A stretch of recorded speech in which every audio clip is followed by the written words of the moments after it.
Alex, firstly, how are you finding your season as being acting captain? Yeah, it's been good. It's been fun. Initially, probably nerve-wracking and slightly daunting, but as the season's gone on, become more comfortable and tried to put a bit less pressure on myself. Obviously, I still put a bit of pressure on myself each week, trying to do what I can to get the most out of everyone and trying to lead the team to be successful. But it's definitely good fun, and I've enjoyed it so far. What are you enjoying the most?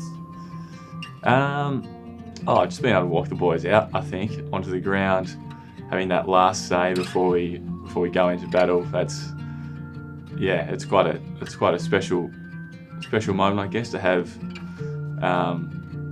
sort of that feeling when the boys are looking at you before the game for a bit of motivation, a bit of realignment to what we're trying to do. So it's definitely a proud moment every time we get to walk out and lead the boys onto the field. The Collingwood game didn't go as we hoped, but pre-game it must have been pretty special, leading the boys out, having that welcome to the country, handing over the message stick. Yeah, obviously quite unique the way we walked through the banner together, and I think it's really nice that the focus was on the fact it was the Indigenous round and acknowledging the stolen generation as we walked through their sort of representation there on the ground. So it was nice. It's special. Indigenous round's always really special for our club, and disappointed we couldn't get the job done. But it was a nice sort of change to be able to walk through together, and the focus was really on being Indigenous round. Have you reflected specifically on being an Indigenous leader and leading at the club and being a leader in the AFL? Oh, not heaps, to be honest. There's quite a lot going on being captain, but I think especially going having the toss and swapping the message stick with Sonny out there was quite special, and on the weekend to wear a jumper designed by Sonny, to look around to give that final speech and to look around and see everyone in that jersey. It was a special night, and I don't know, I haven't reflected too much on me, I guess. It's previously Sonny has captained the club once before in the last couple of years, but I think it's all these moments when you achieve these sort of milestones, I guess. They're things you look back on once a career's finished or once the season's finished. But it is something that's a bit special. With some exceptions, in the early days of the AFL, Indigenous players were mostly credited for their skill as opposed to their leadership. How important is it for you to see Indigenous leadership in the league? I think when I got to the club, we had Michael Johnson was a leader. Sonny became a leader pretty quickly. So I came into an environment where the Indigenous players were leaders within the club, and there was so many. We've always had such a rich history of Indigenous players and Indigenous leaders, I feel like, maybe potentially not captains, but there's always been really strong leaders throughout. My first coach was Roger Hayden, and I saw him as a leader, and he's still a leader within the club. So I think potentially more broadly within the community, within the AFL, it's nice to acknowledge, but I feel like within the Fremantle Dockers, there's always been a really strong representation of Indigenous leaders. Can you tell us about your heritage, your background in Tasmania? Yeah.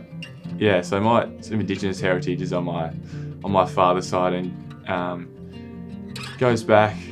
It's sort of, you can trace it back to some of the Indigenous. Funny story. I actually went in the Tassie Museum recently, and if you trace my family line back, there's a bust of of an Indigenous leader when, in the early days of Tasmanian settlement, he was a local leader of a tribe.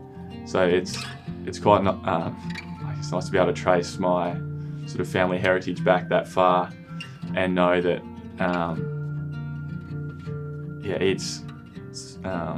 there's that really strong connection to Tassie, and that connection to Tassie's always been really, really important to me, and to be able to sort of know where that comes from. And I've always felt a really strong affinity to Tasmania, and to know that there's that real cultural strength there as well it's sort of important to me. On that topic, there's a lot of Indigenous Australians who don't have that ability to trace their background, and we do have the Stolen Generation flower on the jumper. That's obviously a very meaningful gesture from the club. That generation having that loss of culture and belonging, it's obviously extremely difficult. And for me, my history is sort of traced back a little bit. And growing up in Tassie, there's not a great understanding of Indigenous history. Colonisation did a pretty good job of wiping a lot of Indigenous people off Tasmania. So I feel like even though my connection maybe isn't quite as strong, I've got white skin. It goes back a few generations, but to just acknowledge that it's there and that history was there, and it has sustained and been able to come through all the horrors of the 18th, early 19th century. Early 20th century. I guess it's unique that my background and the background from Tasmania compared to here, but I feel like it's important that as a nation, as a society, we're sort of aware of all those different histories along the way. And that background in Tasmania is something that is behind the boots you wore against Collingwood? Yeah, so a friend of mine, Carly Gray, whose brother is Brady, who obviously played with the Dockers, she designed the boots for me. So she shares sort of my Palawa heritage, and it was nice to go through that process. And she designed and painted the boots, and the sort of boots tell a little bit of a story of my journey, I guess, coming from Tassie and the journey to Fremantle. And there was acknowledgements of the Fremantle Indigenous players and the men's team and the women's team on my boots. There was representations of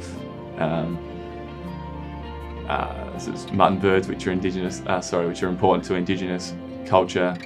There was the Tassie tiger paw print on there, the map of Tassie, and the acknowledgement of my sort of the meeting place of my sort of hometown in Ulverstone. So that process was really fun, and really grateful that Carly was able to do it and do such a good job. It's a shame it was such a wet game and some of the paint has dripped off them, but it's really nice to be able to have that and keep that boot now forever, and to know that what it symbolises for me and what it meant to be able to run out and captain the team on that day.